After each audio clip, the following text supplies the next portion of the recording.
Hi, and welcome to View Arts Center.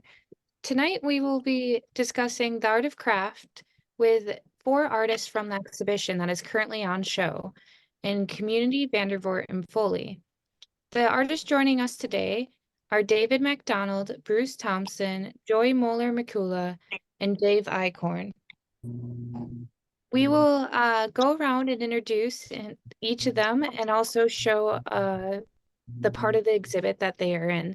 Then we will move on to questions that I will pose to them. And after that, if we have time, we will do little tours of their studios. And then we will open up to a Q&A, which you can find at the bottom of your screen. Um, and it's been an honor to work with all these artists. This is my first exhibition that I've got to do my own theme and figure it out on myself as I've been working here a year now. I'm Kelsey Lynn Mayo, the exhibition manager here. So I think we'll start off with David MacDonald. And if you could tell us a little bit about yourself, and also how you got started in your field. Well, I'm a potter. My interest in creation has been with ceramics. I took my first ceramics class as an undergraduate student at Hampton Institute, the Hampton University, a historically Black college in southeastern Virginia. There I studied with Joseph Gilliard and fell in love with making things out of clay. I find that the act of making things out of clay is like magic. I mean, you take this material that has no intrinsic value and you turn it into something that is not only beautiful, I think the thing that hooked me primarily was the idea of utility. And so I'm a potter. I make pots, I make things to be used. Some things are vessels in name only because they're really of a scale that wouldn't work very well domestically, but everything I make is a vessel. And I taught at Syracuse University from 1971 to 2009. Great, thank you. Thank you for that. We'll move on to Bruce next. Hi, my name is Bruce Thompson. I build guitars. I started out as a guitar player, and when I was about 18 years old, a friend took me to a shop where his guitar was getting work done on it, and the repairman pulled a guitar out of a case that essentially changed my life. It was a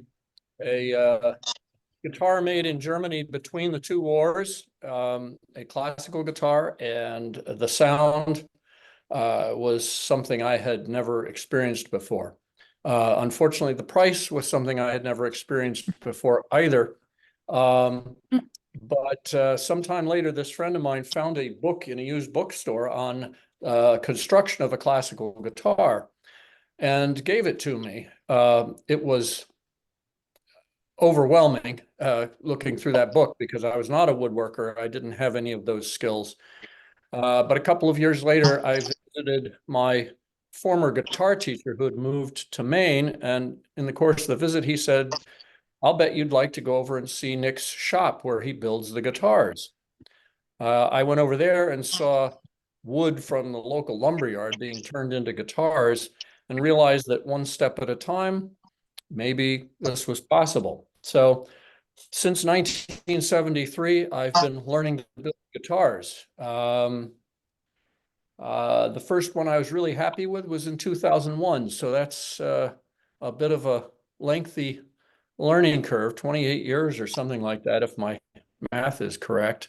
I had a few prior to that were acceptable. But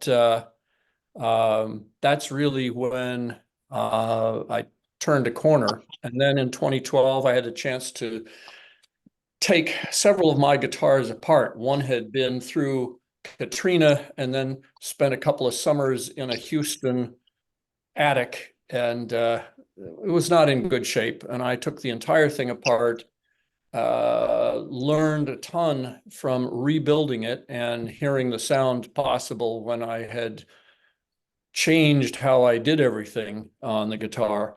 And from that point on, my guitars started to take off and started to sell. So that's what I've been doing part-time ever since. And that's, I guess, my introduction. Thank you, Bruce. We'll move on to Joy now. Hi, I'm Joy Muller-McCoola. I was a art teacher in the public schools, middle school and high school for 37 years. And the last 11 years, well, I loved, at home I would do ceramics and painting, mainly painting. And then 11 years ago, a friend opened a felting studio and invited me and 2 other people to be in her first class as practice. And I found that the fiber, these little hairs, could become surface and form simultaneously. And it was really exciting to me. Plus, it was something that I wasn't doing all day with kids. So it was something that was, just for me renewing when I got home. I started just making hats, and that was like a vessel upside down, 3-dimensional form, exploring all the different things I could attach and do. And then I took it somewhere else, so that now I'm mainly doing water and rocks, and addressing issues that are plaguing society through my rocks and water and what I do with them. Thank you, Joy. We'll move on to Dave now. Boy, how do I introduce myself? I'm such a newbie in the world of art. I'm a retired meteorologist. Weather and science has been my whole life up until I retired in 2017. But in the process of, and it's a little hard to explain, and I was a TV weather guy. And so in the process of being on the air, I was always the innovator. I was always the one that was asking, why are we doing it this way? Why aren't we doing it that way? Why don't we try this? Why don't we take this information and use it to advance whatever it is we're doing? And all the while that I was working in television, first of all, I worked evening and late news. So my hours were not coincident with the rest of the world. So while I was working, everybody was home. When I was home, everybody was working. An older friend of mine, a mentor in meteorology, got me interested in wood itself, and that evolved into woodworking. And at that point, it was mostly, and I know we'll be talking about this more later, but at that point, it was mostly craft, just learning the mechanics of wood and how to properly assemble things and whatnot. When I retired in 2016, I was at that point starting to get more creative. The mechanics of building furniture were starting to be, I was gaining some expertise in that. And that sort of innovative part of me started coming through. And this is when I started creating different forms within the wood. And that's really where I'm evolving the most at this point. So I build furniture. I still pay a lot of attention to the weather. The furniture that I used to build was pretty much straight form, shaker, mission style. I've evolved over to what I call a contemporary rustic, where I'll use live edge and then have, for example, a live edge top for a table, and I might have some sort of a contemporary base underneath it. And that's where I'm going right now. So it's meteorologist turned woodworker, and that's now evolving into a little bit more of an art form now, which I think we'll be talking more about that later. Yeah, that's a great intro to the first question I want to pose. A few of you use terms for what you call yourselves. This is a wide debate of how people label themselves within the art and craft world. And I was just wondering, I wanted to go around and ask what you refer to yourself, a craftsman or an artist, a maker, potter, and what terms. David, you had immediately referred to yourself as a potter. So I would like to start with you. What makes you use that term? Well, I make pots. I mean, it's that simple. As I mentioned in my introduction, the the aspect of working in clay that fascinated me the most was the idea of utility, the idea that I could make something that someone could use. And that is a result of millennia of people using clay to satisfy certain basic human requirements or needs. And so, there are people who work in clay, and but one of the things I enjoy about clay is that it's a very sympathetic material, and as a result of that, it can take on a variety of forms. And so there are people who are, straight potters, such as myself. And then there are people who are at the other extreme and that are using clay as a sculptural material.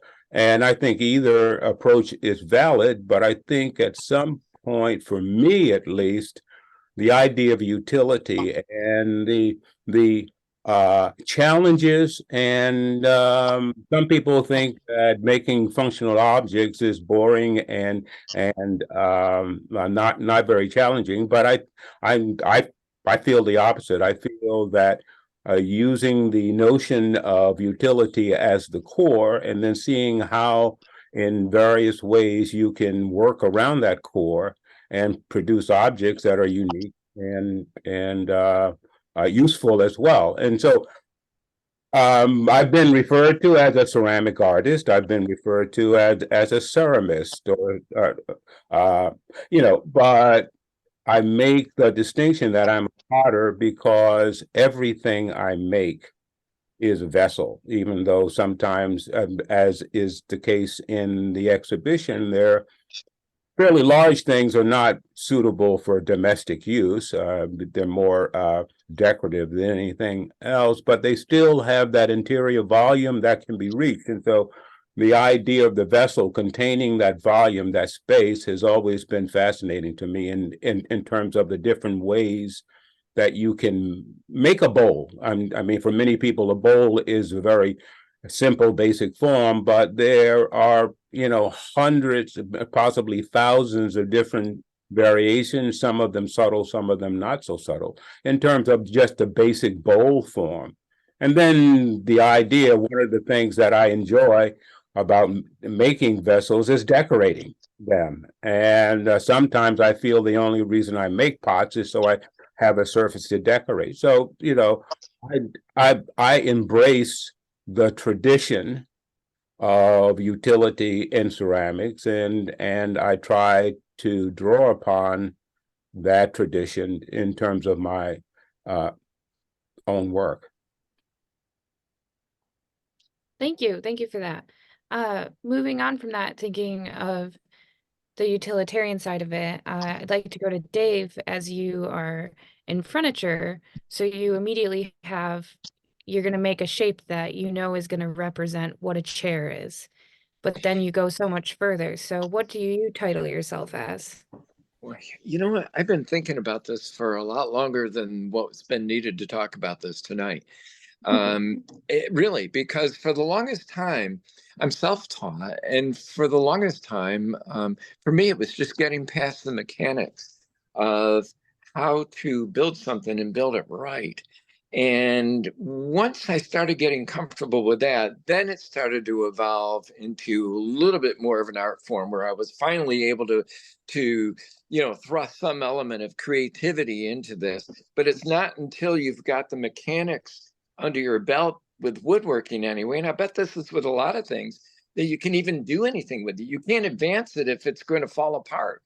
And going to what David was just saying, I mean, it's so important for me I'm not a sculptor. I don't think I ever will be. And so in that way, I totally fail as an artist. But what I am trying to do is take the mechanics of building furniture and just sort of ask, okay, how can this be different? How can this really come more from my heart? What is it that I'm seeing? How is it that I people ask me, what made you put that inlay into the wood? What made you think to do that pattern? And the answer is, I don't know. And so that's what tells me I'm starting to actually succeed, in moving my work into a little bit more of an art form. I still want it to be functional. But then again, you know, what's functional? I mean, if something just looks really cool, if your expression carries on to somebody, say it's what you made is in their house, it's on their wall, it's on their shelf. If your expression carries into their space, then that's functional art, I guess. I don't know. Somebody help me with that one. So you're undecided on the term you would use?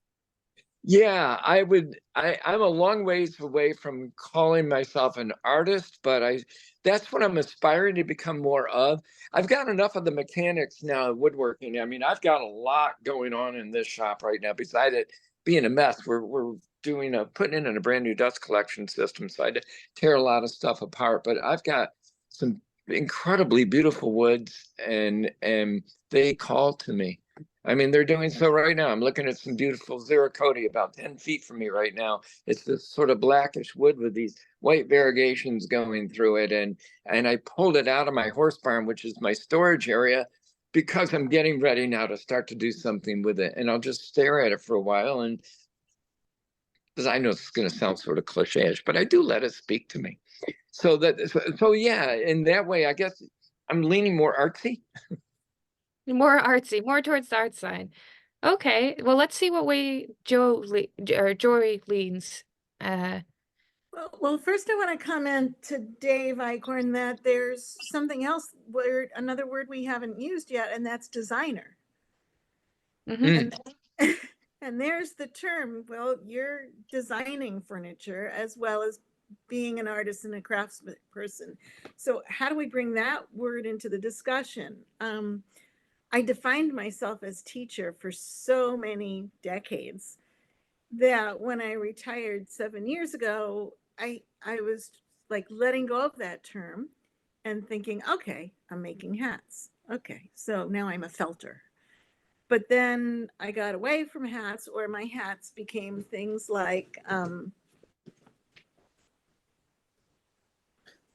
this is the hat I wore to the Women's March. So a little bit different than a pussy hat, which I couldn't bring myself to wear, and a little different than a hat you'd usually wear walking down the street. And then my work expanded so that I'm thinking of myself as an artist because I'm starting with those ideas first. I hear something about pollution on the radio, or well, I had those multiple colored locks in my hands. The piece with the little house in the gallery, if you could go there. I was hearing all about the fires in Maui, and the person who taught me to felt, her daughter was in Maui and had lost everything, and it had been about invasive grasslands.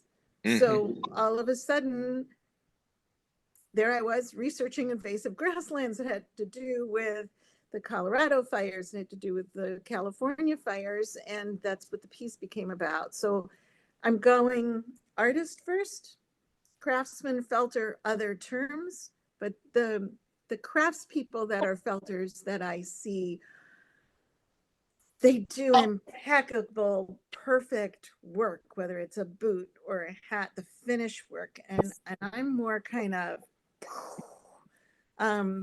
as Keith Haring said, you can only be as consistent as an artist as you are as a person.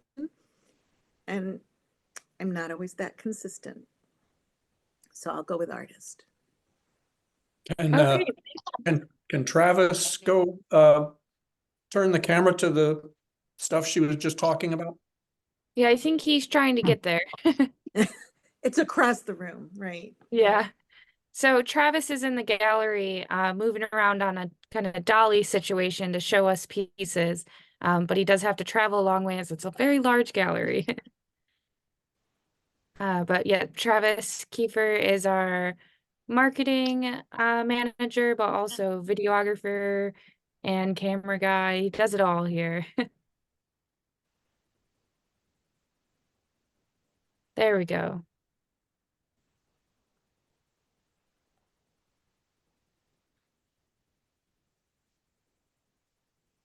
Joyce, do you want to talk about that again a little bit? So invasive grasses have been taking over so many different parts of of the world. And these good native grasses grow their roots super duper long. And so they can reach deep into the aquifer and bring water up and really solidify and keep the earth in place. And they stay damp, so they're not going to catch fire as quickly. Whereas invasive grasses are short rooted, and they're not helping that soil, and they're not helping the soil regenerate. So that's contributed to a lot of fires that the big ones in the last couple of years that have really done so much damage. So while I was hearing on North Country Public Radio all the talk about Maui and then other invasive grasslands, I grabbed this one fleece that seemed to have all these colors in it, and started laying out the locks, the individual hairs, which in that case were less curly than this, and then start rubbing it with soap and water and my fingertips, and that forms the surface. And then to create the house, I'm laying out several layers of hair in different directions, and when I start rubbing, they start to form a cloth and not come apart. And then when I sewed the pieces together, and then I took a little torch and burnt the surface. Oh, interesting. Using Wow. actual fire. Yeah. Cool. So, you had some thoughts there, Joy, that I will come back to in a bit about talking about ideas versus processes, but I do want to hear from Bruce first before we move on. Well, I was thinking about this because of the question that I knew was going to be posed. And I would say I'm about 10% artist, and mostly that takes place in terms of the decorations around the sound hole. I am not one of these people like Dave Nichols, who is world famous inlayer of mother of pearl, and there are many people who are trying to acquire or have acquired that level of expertise at doing that sort of thing. To me, a guitar, I'll go back to Dave's comment. To me, a guitar is a functional item. It is something you use to make sound. To me, a guitar sitting in a cabinet with $100,000 worth of decorations on it is of no interest to me. It may be lovely to look at if you're into that sort of thing, but I want to make an instrument that sounds good. So the artist part is a very small portion of it, and only happens in some instruments, because in many instruments I purchase a mosaic rosette and inlay that, and I don't actually create it, although sometimes I do, and sometimes that gets involved. I would say I'm 70% craftsman, 20% engineer, because getting the sound and getting the angles for the strings over the saddle and to the right height above the fretboard so that it's very playable. This is more about paying attention to Pythagoras and Archimedes and old scientists and engineers and mathematicians. And so I spend a fair amount of time thinking about that. The guitar you're seeing on the right-hand side here is a 12-string. For those of you who are guitarists, you're used to seeing those strings pass down through the bridge with ball ends on them down into the body of the guitar, where they are anchored into an underbridge plate that is quite large and heavy. And you'll notice that this guitar does not have that down at the bridge. Go down, go down, go down, go down. These strings are all attached right into the bridge itself. The bridge is anchored to the bracing, which is not the same bracing that you will find on other people's 12-string guitars. I have changed the angles. I have changed the shape of the bracing because it makes more sense in terms of physics to do it that way. And then I've anchored the bridge directly to the bracing, so it's not actually pulling on the top, it's pulling on the bracing underneath. This does things structurally to make the guitar better. And it also means about half as much bracing weight on the top, which gives me more sound, more free top to make sound. And all of this is really the engineering part of this. So I'm kind of moving the other way from Dave Eichorn into trying to get the engineering parts to refine them, to maximize the quality of sound, the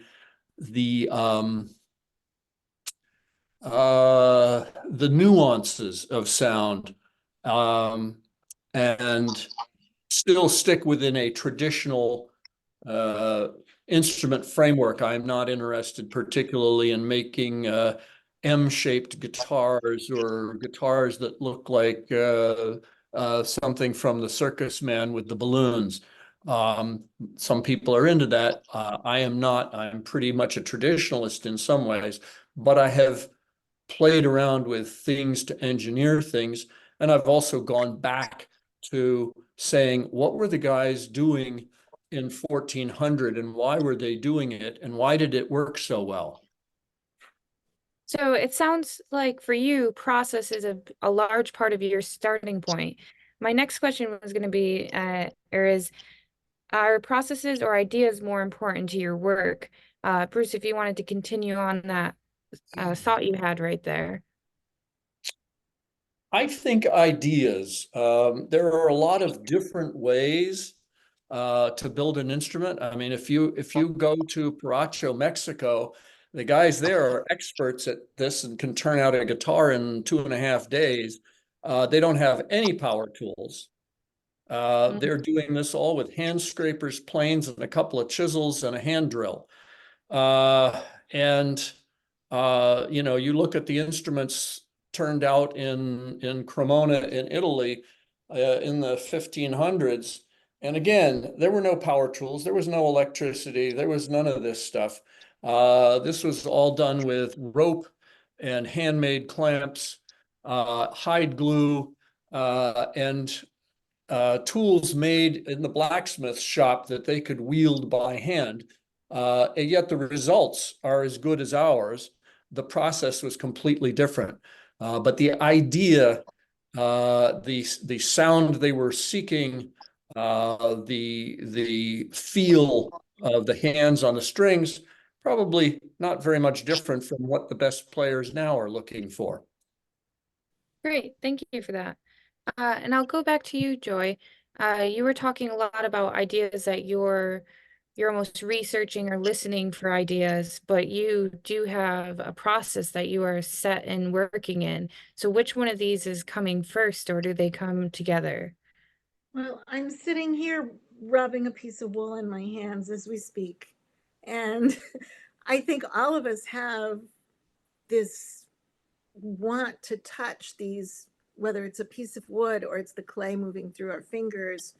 And for me, it's the wool. It's that tactile quality of what we do that's really important to us.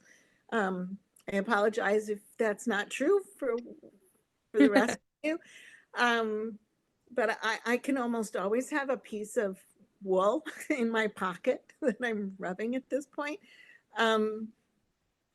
So what was your question? Goodness, I went off on that wonderful. No, that's okay. tactile. Are processes or ideas more important in your work? I would say they're equal. They're equal. Yeah. Yeah. Because it could be that I'm starting another water piece and I'm not quite sure where it's going, or I'll be building some rocks and then, oh, if I put them together this way, it's this kind of story and I can layer this meaning onto it. Or, yeah, whether it's about the dams and taking down the small dams that are doing damage throughout the Adirondacks and letting water flow free, or the rocks on the floor there are called ex uno pluris, which is the opposite of e pluribus unum. So instead of starting with many becoming one, that one white line continuing through feels like, well, that was at one point one solid rock, and then it was divided. So sometimes it's the idea first, sometimes, all right, I'll make another rock and see where it goes, or another piece of start another laying out water and see where it takes me. Great. Thank you, Joy. Mhm. David, I'll go over to you. Which Which David? David MacDonald. So which is more important or equal, the process or ideas? Well, that's a difficult question. It's somewhat like a question we would ask in academia. I didn't come here with the easy stuff. Yeah, well, the problem I have is that I don't sit on the wheel without some idea of what I want to make, and so the idea comes first. Sometimes the idea is general. If I want to do a series of plates, if I want to do a series of bowls, if I want to do a series of casseroles, that is the initial commitment, and that determines what I make on the wheel. I decorate my work to try to make it more individual and not quite as ordinary. And so for me, the process starts with having some idea of the parameters of what I want to make. And then after I've made these objects and they're ready to be decorated, then I try to generate ideas in terms of how I want to go about decorating them. And so for me, I guess the process starts it, the throwing on the potter's wheel starts it, but I mean, at the point that I'm at now, it may take me, something like 3 minutes to throw a bowl, but it may take me 3 hours to decorate it. And so whether the idea or the process, I think they're so intertwined that it's difficult to tease them apart, at least in terms of the way in which I work. Because sometimes when I'm sitting on the wheel making something, and I may have, because of some accidental mark or something on the surface of this freshly thrown pot while it's still on the wheel, it might generate an idea in terms of, well, there might be a direction in terms of decorating this form that I might investigate as a result of this accident. One of the ways in which I characterize my creative process is that I'm very good in terms of backing into things by accident. Mhm. A lot of times, I think for me, I rely upon the unexpected thing to happen and being able to recognize it, and that sets me off into a different direction than I may have intended initially. And so, for me, the whole process is very fluid, partly because of the material that I work with it is a very sympathetic material, but it's just my nature, I think, to respond to things, and sometimes I respond to things that are accidental and not intended. People ask me, well, do you sit down and draw out all of your patterns on pieces of paper? I tried that and I found it so stilting and rigid that I stopped doing it. And so a lot of times I will just respond to whatever random marks might be on the surface, and that might lead me into something. But so I guess to answer the question, for me, I can't tease them apart. I can't say one is 25% and one is 75% because they're so intertwined. Yeah, that makes complete sense to me. I'm wondering if Dave, other Dave, has a similar experience when working with live wood edges, where you almost come across something accidentally because each wood is so specific. If you're coming into that too, where maybe that helps inform the process or the idea. Yep.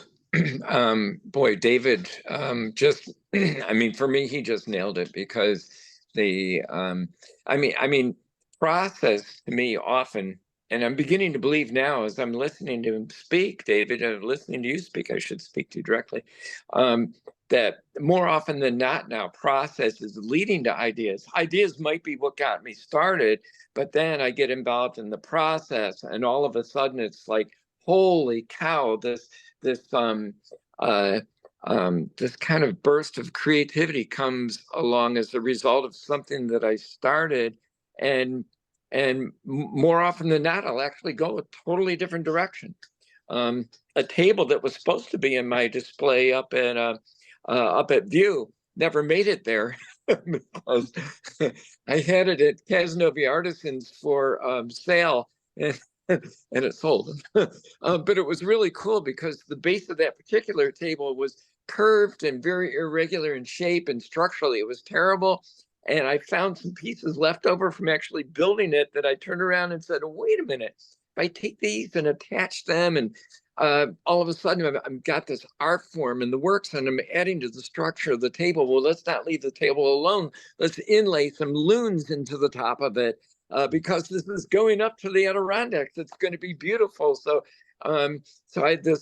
you're looking at maple burls right now with sort of freeform bases to them. And the one table that I'm talking about was elongated like a console table. And I decided to take a chance and inlay some looms into it, which is ultimately what led to what you're seeing right now. And I thought I just thought this was so cool. And the wood that I used for the looms was kingwood, which is a kind of rosewood. It's highly figured, and it didn't take much imagination for these looms to actually look like they had feathers in them, you know? So anyway, but one thing sort of led to another, and next thing you know, I come up with one of my most favorite pieces that I've done, but it didn't start off that way. And some of my best work now is coming as a result of process leading to ideas, which is it's exciting. It's really, really exciting. Great, thank you for that. So as you all straddle the lines between art and craft, or most of you, there's a great debate on the difference between art and craft, and I just was wondering if anyone had any remarks on this debate and where you land on it.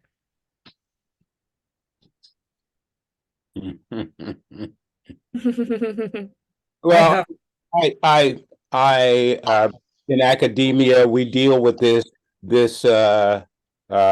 conundrum all the time in terms of what is art, what is craft. You know, I think in a lot of instances it's an artificial distinction. It's like where does art begin and craft end, or vice versa. I think that this discussion, or the question that puts one in opposition to another is I think an exercise in futility. I think sometimes what happens is that for various political reasons and economic reasons, it's important to call something art or to call something craft. It's been through my years of being a craftsman, I've always felt that in the art world, the craft people have been second-class citizens, and that because of an attitude that was created many centuries ago, probably started during the Renaissance, where there was this separation between the intellectuals and those people who worked with their hands. And so I consider myself to be artistic. Let's say I consider myself to be artistic. I consider myself to be creative. But in many instances, unfortunately, in this culture, what you label yourself determines your economic rewards in terms of whether you can charge a certain price for something or not. And so, um, I guess I've wrestled with this idea of what is art and what is craft. And I think they're part of the same body. They're part of the same organism.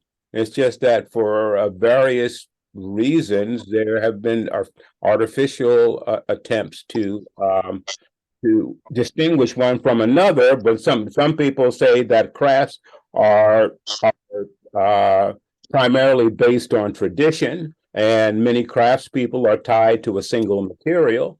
Whereas an artist is not necessarily tied to a certain material, or is fairly obliged to follow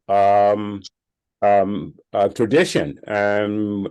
In fact, they may in fact be encouraged to reject tradition and to forge new directions. But craftspeople do the same thing as well. I mean, maybe not to the same degree, but we do the same thing in terms of trying to create new forms and new ideas, new ways of interpreting various kinds of things. And so I guess for many people, the difference between art and craft is that the artist is more conceptual, and the craftsman is more technical. But I can point to exceptions to that as well.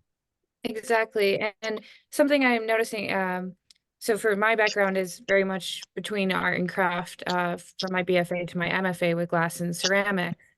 And I've noticed this thought is very much circulating in my head. And I wonder if it is because I went right into academia immediately after high school. And if it was just put right in my head right away, you're going to always think about this debate. Now, for those of you who maybe didn't go on that traditional path into academia, are you thinking about this debate as much within your work or others' work? I just want to make one comment to something David MacDonald said about craft people being second-class citizens. I think the same thing happened with illustrators. You have phenomenal illustrators through time, but they were just noted as illustrators and not given the same attention. Somebody like Norman Rockwell. He's just an illustrator. So I want to make that point. Yeah, that's a great point. Thank you for that.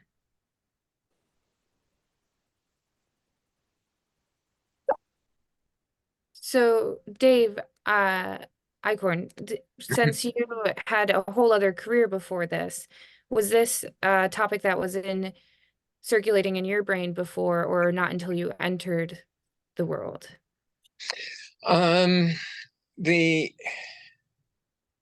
It's sort of funny. I guess the topic didn't really start circulating in my brain until I started working with artists, or at a so-called art gallery, you might say.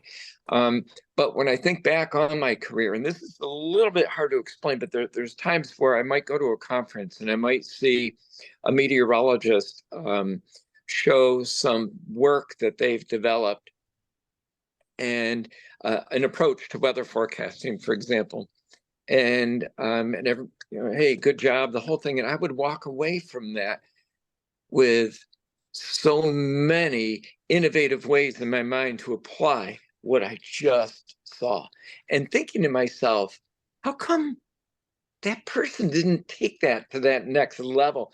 And that was really sort of my approach to whether it was the science or my presentations on air, or we stem now into my woodworking that I was doing at home when I was spent so much time on my own. And so that creative part, that what I would call the more artistic part, is just, it's bursting right now. But to differentiate between one and the other for me right now is an impossibility. The overlap is incredible because many times the need to create forces me then to have to dig into a new process or a new way of working the material to get to that end goal. And then, of course, you got the evolutionary process that David MacDonald was talking about. As you're going along, new ideas keep popping into your head. For example, the tabletops you're seeing right now, they didn't start off being, well, my design didn't start off looking that way. That was an evolutionary process. And I'm actually, what we're looking at right now is something I'm particularly excited about. We'll see how I feel about it a couple years down the road, but this is a good example of something that started off much more linear than it turned out to be. Great, thank you for that. So one more question before we'll do a brief tours if anyone wants to show their studio a bit. What do you find to be the benefit of working in craft materials? And anyone that would like to take it up? I'll start. The benefit, I went to undergraduate school planning to be a painter, because that was all they primarily taught in my high school was painting. I switched from the fine arts curriculum to the art education curriculum, and because of that, I had to take a ceramics class. And I fell in love with clay, and I fell in love with clay for a number of reasons. One of which, I was at Hampton because I had an athletic scholarship, so I was an athlete, and I was very aware of my body and those kinds of things. And painting to me seemed incredibly boring, whereas working with a three-dimensional material like clay that kind of at times would fight back, and was in some ways mysterious, but in other ways very basic and fundamental, just struck a responsive chord for me. And so one of the things I like, I think I like about clay is that there's a whole spectrum of possibilities in terms of different kinds of clay, different things you can do with clay. And the idea that, as I mentioned earlier, you can take this material that has no intrinsic value. I mean, if you saw a lump of clay on the floor or on the street, you wouldn't bother to pick it up. But you can take it through this magical process and turn it into something that is both beautiful, hopefully beautiful, but also utilitarian. And the question that Dave actually alluded to earlier in terms of functionality, the distinction that I would make between let's say a bowl or a cup and a ceramic sculpture is that they both are functional. They are made to do a specific thing. The only difference between the two is that one has a utilitarian aspect and the other is probably just visual. Even if it's just planned, if it's just planned to sit on the shelf, it's performing its intended function, and that is hopefully aesthetically rewarding for whoever encounters it. Or even if it's just designed to, it's a lump of clay that's designed to hold the door open. I make the distinction between functionality, because all art, I think, is functional to some degree. But the distinction I make is that what I make is it has a utilitarian aspect where it changes its relationship to the person that owns it or the person that uses it. The relationship is much more personal, much more physical, and much more intimate. And I think also taps into this basic human need to make things and to interact with objects, and so that's why I love clay, because I can do just about anything I can think of with clay. And the most frustrating thing about working in clay is similar to a quote that I read in undergraduate school by this American sculptor by the name of David Smith, and someone asked him, what was the most difficult part about working in art? And he said the most difficult part was the fact every time you make one piece, it generates an idea for 10 more, and there's never time to make them all. Thank you, David. Can I jump in? Yeah, go ahead. Because this follows in part on what he said, and also provides a little more expanded answer about the delight for doing some of these things. And also, I'm going to touch on his comment about painting. My end goal is music. It's not the guitar. It's music, right? That's what drew me to this, was using a guitar. But getting there and using it require a combination of three things: intelligence, which obviously anybody who's doing this kind of stuff has to apply a certain amount of intelligence, whether it has to do with understanding their material, learning the processes, studying the history, whatever. Imagination, because, as I think we've all said, hey, I get an idea and then I have to develop it one way or another, or I'm in the middle of something and a new idea pops in. Well, this combining imagination and intelligence together is an extremely, I find this an absolutely compelling process.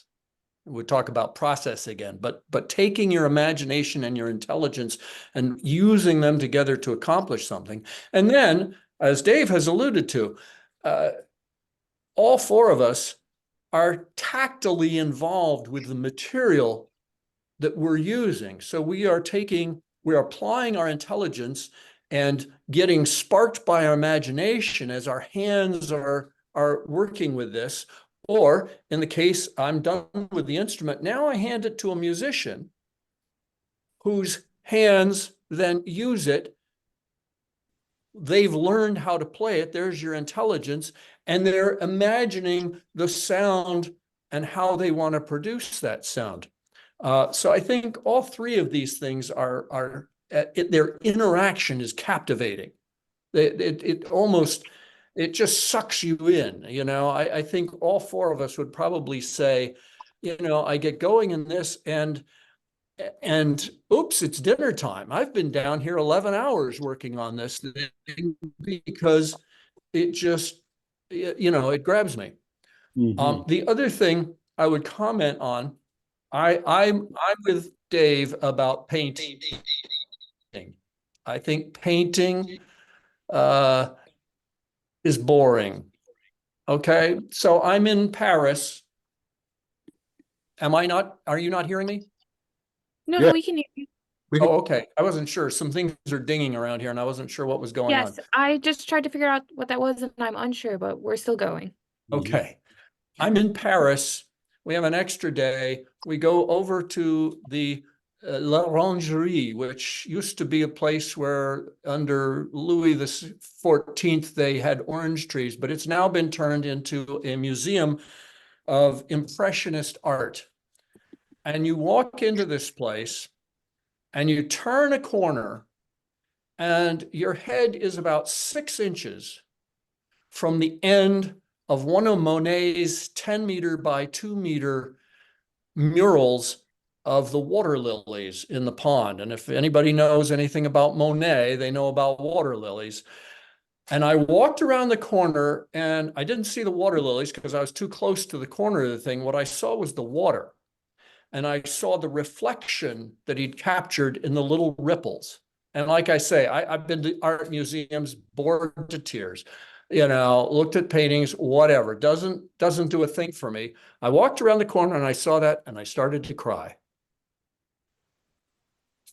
And I think what it was recognizing the absolute mastery of the application of imagination and observation and intelligence, and then applying it with his hands to his art, that he captured the reflection that made each of the little wavelets in the pool stand out in multiple colors and reflect the light. I think that applies to everything we're talking about here in terms of process and idea and the hands-on tactile involvement with our piece of wool or our live edge thing, or Dave's ceramic, his clay, that's what makes each of us move to, the pipe that's calling us. Yeah, and it's interesting, this point has been brought up, the tactile point, over and over in this conversation, because one of the first things I realized, I was talking with the executive director, Catherine, and we go, oh wait, are we gonna let people touch things when they're in the gallery? We're like, oh yeah, that's a point, because a lot of this, as soon as you see a lot of these mediums being used, you're like, I want to touch that. Particularly Joy, like you see yours and it's soft and you're like, oh, that's something, I want to know how soft and luscious that feels. Or you see a piece of furniture and you're like, yes, can I sit in it? Is that a thing? But then maybe some pieces that are ceramics don't want to be touched because they're fragile. But every single piece in this exhibition has that element of, can I touch this? Is this something I want to touch it? Can I touch it? And of course, when you're in gallery settings, you start to question, that, which, I ended up making a key and that says if you can or not, because I knew people would walk in there and be like, I want to be close to these objects, just like the artist was. I think during COVID, we really saw, am I echoing? No, you're okay. Okay, we really saw the need for the tactile, whether it was the sourdough movement with everybody starting to bake and knead bread, or the number of people that started knitting who'd never knit before, who'd started weaving. Everybody needed to touch more than their computer keys all day. Yeah. I think that's an important point, because of one of the things that has happened in this culture and its educational system is the idea that there are very people that actually make things. And when I consider how important it is for me to get up in the morning and know that I'll be spending the day making some things, and how important that is to me, I just wonder how in our educational system we lost or didn't encourage the kind of activities that would allow people not to become, a professional artist or craftspeople, but to experience the idea of making things and having that as an integral part of the curriculum.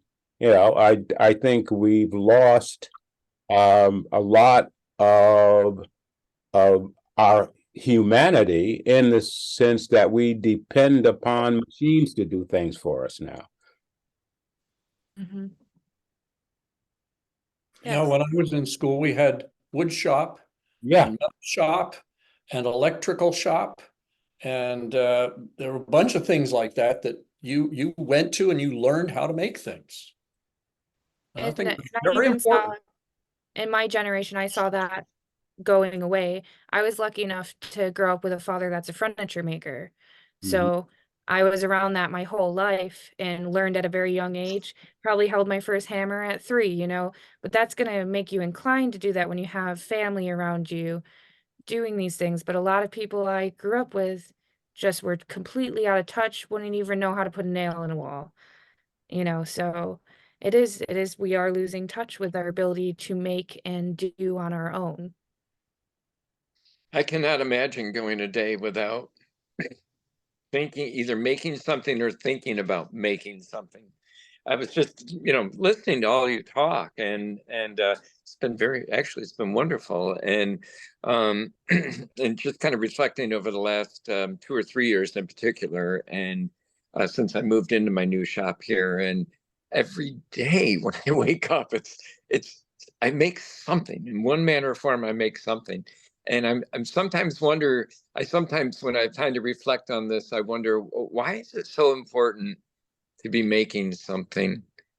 What is it about us such that need for expression is so important? I don't know, but I think it's healthy, and I think it's a very good thing. I really do. Yes, I agree with that. I think that's a great remark to close out on, and move on to, is there anyone that is dying to do any studio tour or show anything in their studio? Mine's a mess. Mine is literally torn apart. Okay. So we'll pass on it for today then from you. I will open up to the Q&A portion of the evening. So like I said, at the bottom of your screen, there's a little kind of looks like chat buttons, and it says Q&A. And anyone that's watching right now can enter a question, and I will read it out to all of them. And sometimes we don't get questions, and I just sit here and I'm like, oh, I gotta think of more questions. I can walk people around my shop in about 4 minutes if they want to do that while we're waiting for people to come up with questions. Yeah, that would be great. Thank you. Let me just pick this up so I can move it. I'm going to do a pirouette, as it were. I'm not a ballerina, so don't get too excited. This is the main room of my shop. We've just gone a full circle. Let me start over here. This is a garage door behind this, but this wall contains racks of wood, as you can see. Most of my back and side steps here, as well as my stock of Spanish cedar and some mahogany for making necks. Up top is, paint thinner and various finishes and odds and ends. The main tools in my shop, I have a big bandsaw, very important to me. I can use this to cut thin pieces of wood from very thick planks. So I can cut 9 or 10 inches. This one's about 8 inches of things less than 3/16 of an inch thick, and just run them right through this saw. This is fresh off the saw. It hasn't been through the sander. This is just right off the saw. And if I really want to, I can cut very thin things. I've actually cut some things about half as thick as this little piece. So that's a workhorse connected to a vacuum dust collection system out in the outbuilding. I have a router table, a finer bandsaw, a pair of belt sanders, a thickness sander that I've just been refurbishing this fall and winter, a hot tube which I bend wood around, plug it in, turn up the thermostat, and then bend wood. I have a router table here, and I also have a small Dremel router which I do the edges of guitars so that I can inlay the binding around the edges. You cut a shelf there and basically glue that on. Lots and lots of clamps, and these large clamps are all made by me to various dimensions to reach inside of instruments and clamp things together. That's one of the the things I'm sure Dave Eichorn can speak to also is the need to actually your own tools. Have chisels, fine tooth saws, various larger things. We're starting to lose you a little bit, Bruce, I think when you walked away.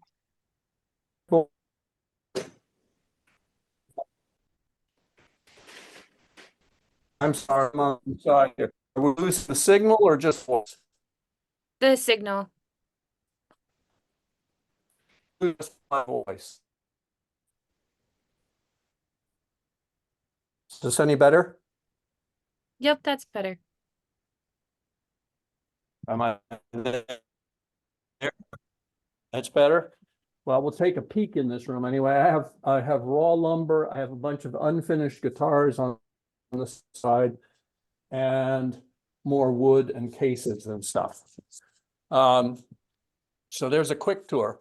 Just a comment in terms of selecting, doing artistic things on instruments. A lot of times, just like Dave Eichorn, I don't have to really do that. The wood takes care of that, right? I pick up this wood that's already, God's artistic hand has already been at work here. I don't have to do much with this. This is flamed maple, right? I didn't do that. It just comes that way. Sometimes I have to pick woods that offset and provide contrast. But the wood takes care of a lot of that. Unlike Dave MacDonald, who has to then think about how he's going to decorate his things. And there's a lot more that goes into that than he's told us so far, I'm sure. I don't have to deal with as much of that. Here's an example, however. You look at this guitar, it's cypress back and sides, spruce top. It all looks pretty boring.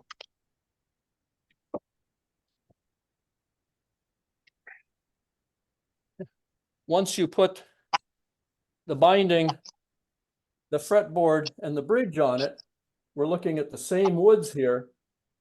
It kind of takes care of itself artistically. So I Well, cheat. thank you so much for showing us that. I can't say I've ever seen a guitar shop, so it's nice to see. We did get a couple questions as well. One of them being, how do you handle the business of your art, balancing the creative versus the practical?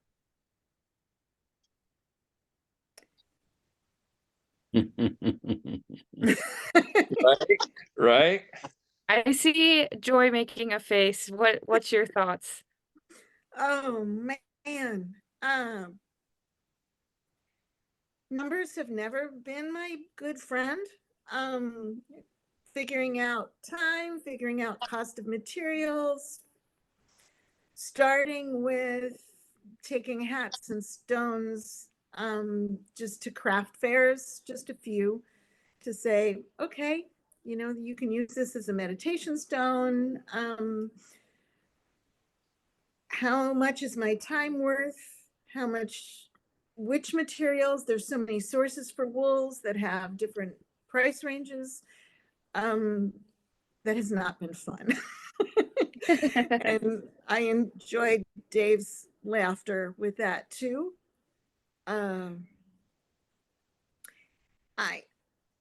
I have to go through those piles of papers that have all the receipts and figure out my taxes. Yeah.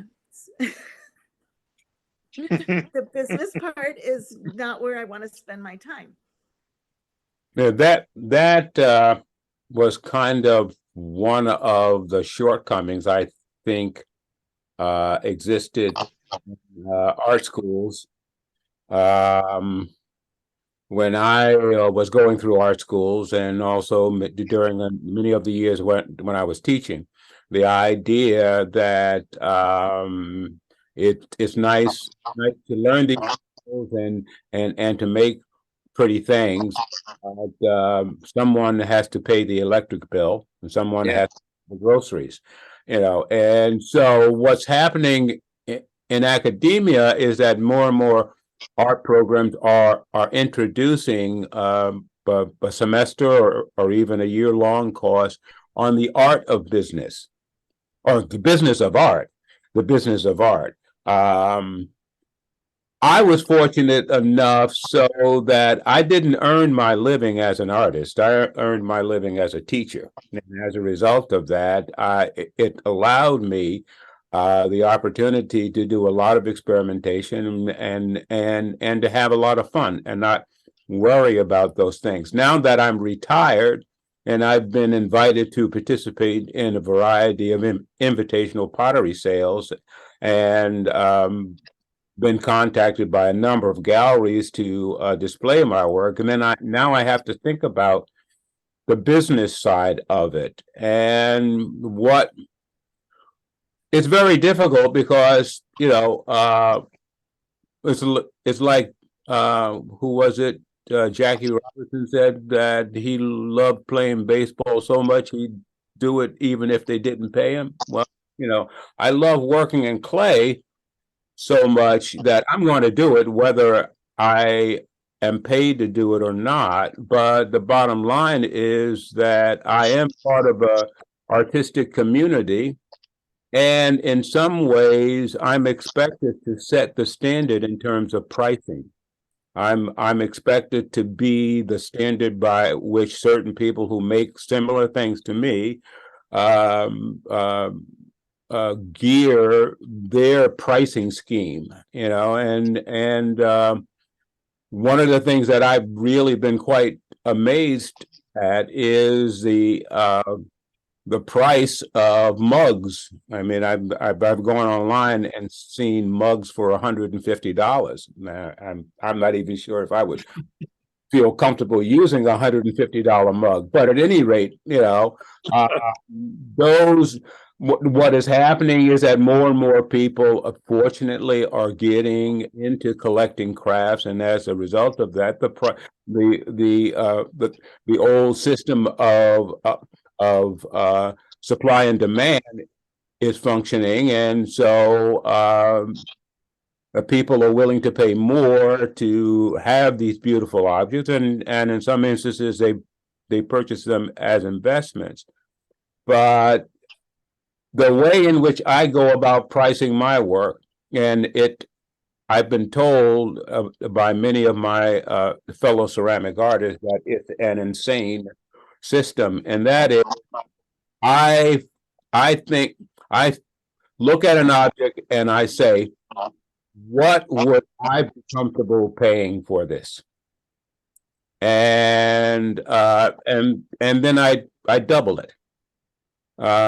Because in many instances, if I sell it through a gallery, I'm only getting 50% of that retail price anyway.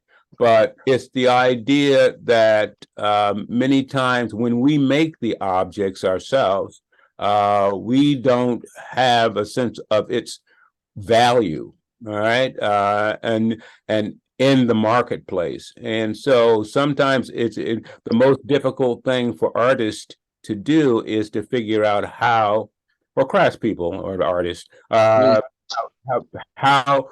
to price their work. And a lot of times you do it by doing the basic research, visiting galleries, visiting exhibitions, going online, visiting people's websites and seeing what they're charging and how their work compares to yours, and you try to decide whether my work is twice as good as theirs, or half as good as theirs, or as good as theirs, and then price it.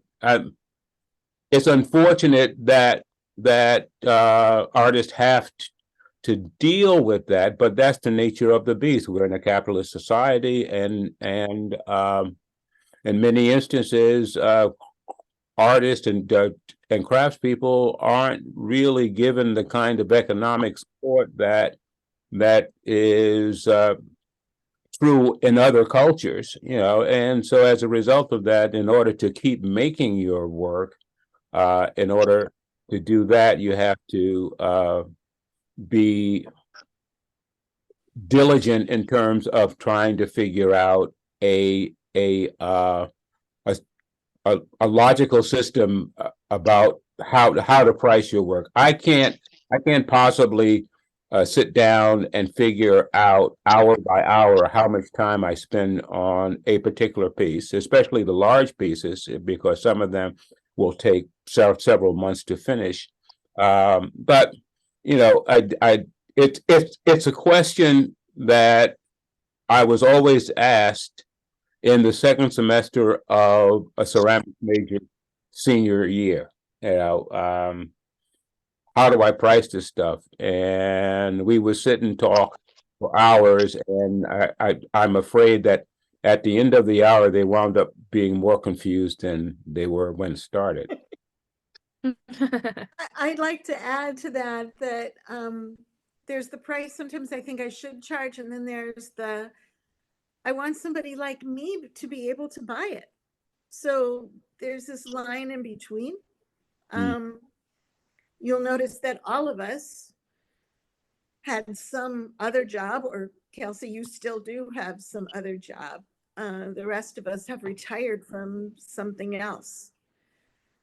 My daughter is an artist, a writer, and one of the things she said when asked a similar question at a book talk was, make your day job something that you really like enough, because you might be in it for a lot longer than you plan on.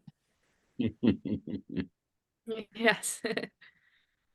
And There's another, it's balance, you know, trying to find that balance between your studio practice and your day job. And it's when you're starting and going in the field in a younger age, you really got to strive to find it.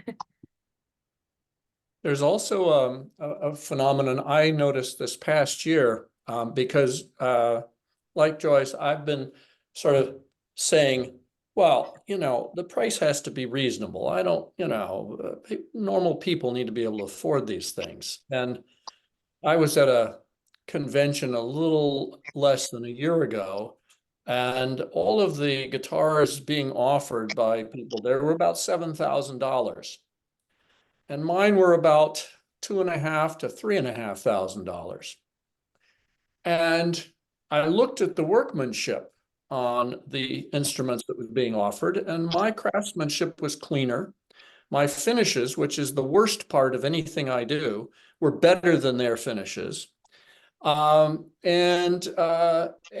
these guys were selling guitars. You know, they were in their part of the country much the sought after people. And I thought, man, what am I doing wrong here? I said, you know what? Maybe people aren't taking me seriously enough. So I went to the next convention and I doubled all my prices. At the end of the convention, I hadn't sold anything, but I had had a whole bunch of people look very seriously at what I had. I left 2 of them on consignment, and both those sold for the new higher price this fall from the stores they were at, which has told me exactly what Dave said. Well, how much would I think I should put this for, and double it? Yeah. Because people are going to walk in and look at it and say, oh, they only want $25 for that. It mustn't be very good. If they wanted 45, I'd buy it. Yeah, there's the notion of perceived value. Yeah. And is you can take 2 identical objects and put them in different contexts. One in a thrift store and put one in a high-end store. And people will pay more for the same object in the high-end store than they will in the thrift store, because they figure if it's cost that much more, then it must be better. There's this notion of perceived value. And the other, somebody said to me, like that response of, it's that much? And I said, well, what's your hourly wage? because I know it's 5 times at least what I was paying myself. Mhm. Yeah. Absolutely. Absolutely. I'm 80 to 100 hours per instrument. Okay. So if I paid myself what the average salary for, say, somebody coming out of nursing school was getting, I'd be getting $10,000 per instrument or more, maybe 20,000. Hello? Yep. Is that pocket change? Not for me, nor for the nursing student for that matter, but Yeah, that's great points. I want to say thank you to all of you. There was someone said excellent discussion in art, and thank you so much. So there's thanks all around. Mhm.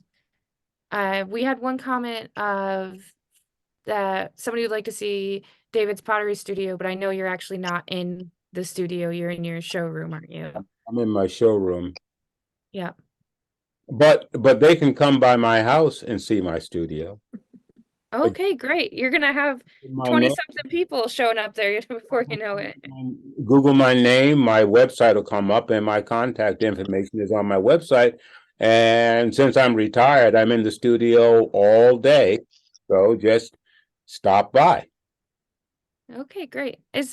Speaking of that, so the best place to find your info is your website. Where Yeah. is it best to find info on the rest of you? Joy, I know you're pretty strong on Instagram. Yeah, and I'll be teaching the class in March at the View. So if anybody wants to spend a couple of hours playing with wool with me and see how those fibers magically mesh together, sign up. Great. And I have, Dave, how about you? Or Bruce? go ahead, Dave. Yeah, you. Dave. Since I'm watching you guys on a phone, I only see one screen at a time instead of the whole thing I know is available on Zoom. For me, it's my website, Eichorn Woodworking.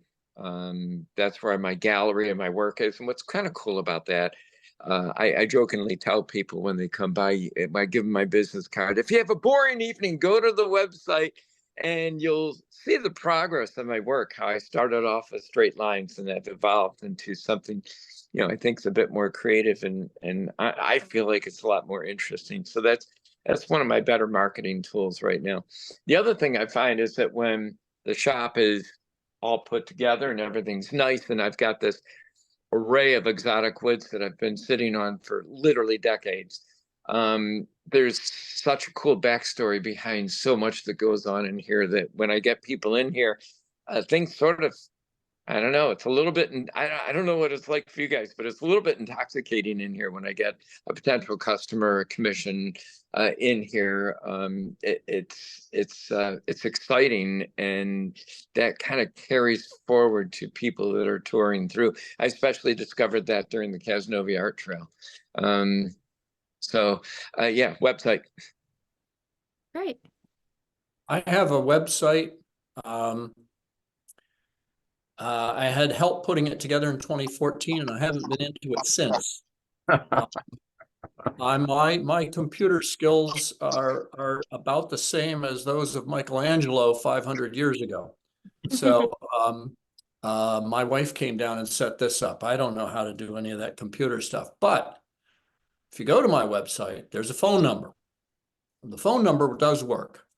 The website also works. I just answered an email that came to me over Christmas from the website. So, you can contact me there. Most of the pictures and the materials there are, 9 years old. So one of these days, I keep saying I'm going to go get a business student from the local community college to come in here and help me upgrade it and update it and do all that stuff. But, I'd much rather have a chisel in my hand than a computer. So that's what that happens. But the phone number works. And, I also have a little bit of an intoxicating effect in the shop when I'm working, but that's because I have Western red cedar and cypress. And you walk in here and the smell just it's just like draws you in. It's like, oh, wow, what's that great smell? It's a little bit like cinnamon, a little bit like, anyway, so happy to have people call and come visit me and look through things and pick through woods and say, this is what I want. Great, thank you. I just do want to mention Joy brought up a good point. She has her class on March 2nd, the wet felt vessels. We also have a few more talks associated with the exhibitions. The next one is with the juror. This was a partially juried show and partially invitational. All of the artists here are invited, but the juried part was by the chief curator of the Fuller Museum, Beth McCoola, and we're going to be doing a discussion interview on art versus craft on February 8th at 7 p.m. And then in March, there will be for the show To the Side of Art of Craft Northern Lights that I co-curated with Allie Feeney down in New York City. We will be doing a conversation on that as well in March. And then unfortunately, the show comes down on March 16th. So make sure you get here to see all this beautiful work. And again, thank you so much to all of you for joining me. You had amazing points, and I'm so glad we got to do this. Thank you so Thank much. you. Good to see everybody. Yes. Okay. Bye-bye. Bye. Cheers.